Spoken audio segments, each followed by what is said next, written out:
Dako, ito ho, mismong sa bibig ng galing ni Congresswoman Jerbil Luistro, na sa ngayon ay wala pa ho talaga silang hawak na matibay na ebidensya. Dito po sa impeachment proceedings o impeachment case laban po kay VP Sara Duterte. So ito ho, talagang ito po ay isang napakalaking tanong. Kung wala palang ebidensya, bakit idiniklara na sufficient in form and substance?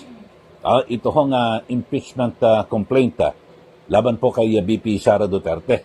So grabe ho ito at ito ho ay isang anong tawag ho rito? Fishing expedition o talagang naghahanap. Ngayon pa lang sila maghahanap ng ebidensya kasi alam niyo ho ay kapag meron pong mga reklamo, titignan ko may sapat na ebidensya. Yung ano lang ho, hindi naman talagang detalyado, yung medyo, may kaunting basihan. Mga kababayan, halimbawa, ito magandang ehemplo sa checkpoint. Yung patakaran ho, mga kababayan, halimbawa, checkpoint. Magbukas ka ng bintana, tingnan lang ho, okay na. Kasi kailan, plain view, ano lang, yung makita lang kung ano lang. Bawal magbukas ng trunk, ano naman, di po ba? Pero, kapag merong nakita, halimbawa, sa trunk mo may tumutulong dugo o kung ano man, meron silang basihan, may dahilan para mag-imbestiga at tingnan buo yung buong sasakyan. Parang ganito rin ho, mga kababayan, kinukumpara ko lang dito ho, ni katiting wala ho silang na basihan. Hindi ho sinasabi na kinakailangan. Ngayon, ang binabanggit nga ho nitong si Congresswoman Luistro na siyang chairperson ng House Committee on Justice, ang kanilang basihan dito sa unexplained, yung hindi raw po may paliwanag na yaman ni VP Sara Duterte, yung kanilang naging basihan, yung teorya lang ho ni Congressman Terry Ridon. Mga kababayan, lahat ho tayo, may mga teorya ho tayo Kasi iba may teorya na di umano, may mga bayaran ho dyan, may mga kapalit kung kaya talagang aktibo ho yung mga kongresista na miyembro ng House Committee on Justice. Di umano ho yan, may mga aligasyon na may mga kapalit. Di lang ho natin kung ano ang kapalit. Kasi biri mo naman, mag-overtime ka. Naka-bakasyon ang dalawang kapulungan ng kongreso tapos kayo magtatrabaho. Sino kayo maniniwala na walang kapalit ho dyan? Di po ba? Pero ito, balikan ho natin. Maganda ho ito naging interview ni Manong Ted Filon. Dito ho kay Congresswoman Luistro at kung saan talagang lumitaw ho na wala pong ebidensya pa. Yun po. Talagang alatsamba. Ito, pakinggan nyo ho, mga kababayan, panoorin, ito hong pahayag ni Congresswoman Luistro. Talagang, siguro yung mga bumoto ho, kabilang ho dyan sa 32 million na bumoto ho kay VP Sara, talagang mag-iinit po ang kalooban. Biruin nyo, wala hong ebidensya.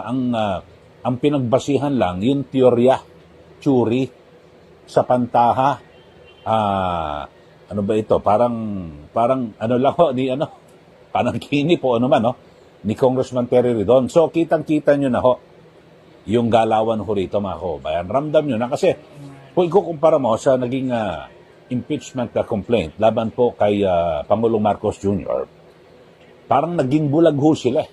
May mga ebidensya at pwede mong, halimbawa, tulad na lang sa korupsyon, yung mga sinasabing mali-maleta, may pwedeng basihan. Diba? Halimbawa, parang binanggit ko kanina sa checkpoint, may nakita na ebidensya o may tumutulong dugo, ano yan? So, pwedeng buksan. Pero yung normal ho na checkpoint, bawal. Kasi kung ano lang nakita, kung wala, okay na. Dito ho, mga kababayan, kay VP Sara, sa kaso, wala ho nakita. Mismo si Congresswoman Luistro umamin. Ito, panoorin, pakinggan nyo, mga kababayan. Ito hong interview at maya-maya, kukomentary ho natin yan at maghanda po kayo sa inyong mga magiging comment at damdamin dito po sa issue ito. Panoorin po natin, ito pong si Ted Filon at yung kanyang interview kay Congresswoman Luistro. Ho ba ang mga grounds po para po sa impeachment ni VP Sara kasama yung unexplained wealth at saka daw po yung violations sa SAL-ND po ba? That is correct, Manong Ted. Okay.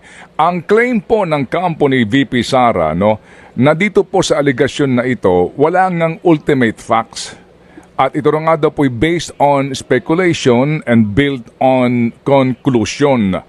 Ano ho ang hawak ng komite based on the complaint na may nagpapatunay na totoo pong merong unexplained wealth ang BP at maging merong mga irregularidad sa kanyang SALN? Well, right now, Manong Ted, no, ang hawak lang natin ay yung naging manifestation ni Congressman Ridon, if you remember, the 2 SALN which were shared during the determination of sufficiency in substance of the third and the fourth impeachment complaint. No? Nevertheless, ayon sa ating mga justice members, hindi natin pwede i-expect ang mga complainants to have with them already this bank record, considering that they are protected by the bank secrecy law. No? As a matter of fact, maliwanag sa batas na itong impeachment cases, this is the only opportunity kung saan pwedeng mag-request ang complainant ng subpoena bank records. That is through the compulsory processes power granted to the House of Representatives and even to the Senate. No? So, bagaman tama ka, Manong Ted, sa observation mo na kulang sa attachment. But the explanation to this, according to the members, they cannot avail yet of the bank record protected by the bank secrecy law. And they are actually taking advantage of this process, the impeachment process, to be able to present those bank records in support of the allegations of unexplained wealth. No? So, ito naman, in-explain na ni Kong Terry Ridon during his manifestation. His theory about the offense committed is dapat yung kanyang nag-generate na income wherever they come from should be disclosed either in the SALN or in the income tax return. Otherwise, kung hindi ma-disclose, his theory is that constitutes unexplained wealth. Opo. Pero ma'am, para lang ho medyo ma-fortify pa po natin ang inyo pong katwiran dito sa isyong ito, if I may just again ask you, doon sa sinasabi ng mga abogado ni VP Sara na ang proseso kasi evidence muna bago ang hearing.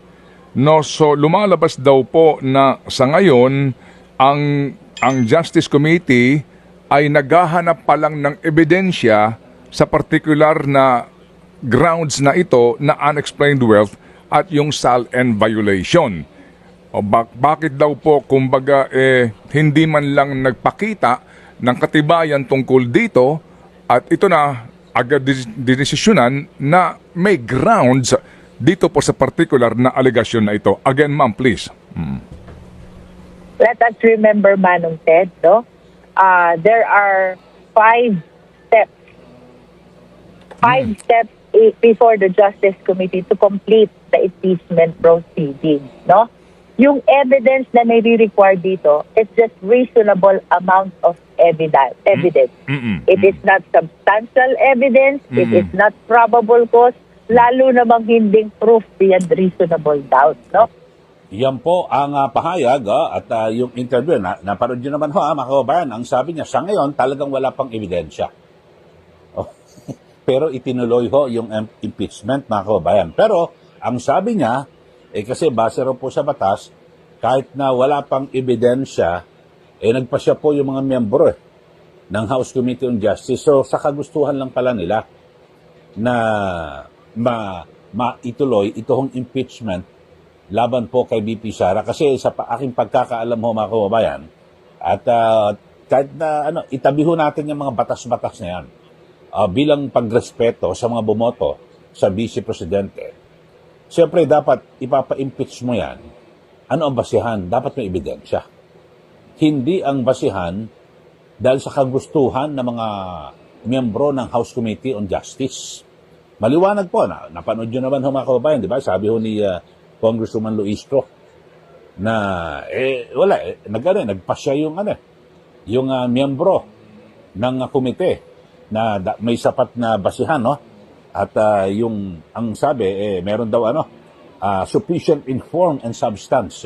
Kaya tuloy-tuloy itong pag-usad ng impeachment laban po kay VP Sara Duterte. Kaya patuloy na kung may question yung mga abogado po ni VP Sara Duterte.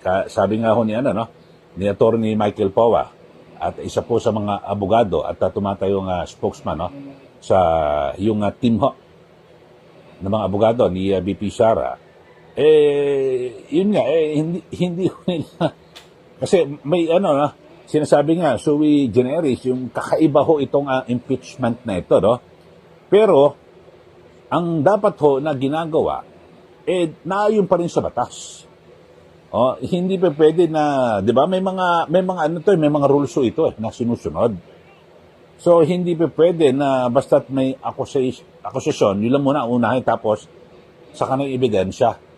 Kasi ganun ho, 'di ba? Napanood niyo paliwanag ni Congresswoman Luistro na hindi inaasahan na yung mga complainant may aligasyon na hindi maipaliwanag na yaman ng Vice Presidente, inaasahan na walang ebidensya yung mga complainant na mga bank records o yung SALN kasi basta nagbintang pa lang. Susunod na raw pag sa hearing kasi ibig sabihin gagamitin ho ng komite yung kanilang kapangyarihan para makapagsabpina ng mga dokumento.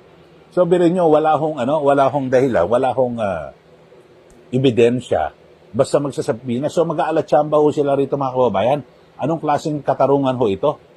Dito po sa atin, dapat sana, pwede yan na, halimbawa, meron kayong kahit isang katibayan na merong transaksyon, o na ganito, ito may transaksyon, para mas lalo pang mapalawak at mapalalim yung isyong yan, yung pwede kayong magsabpina sa bank records. Pero ni isa wala Ni isang katiting wala.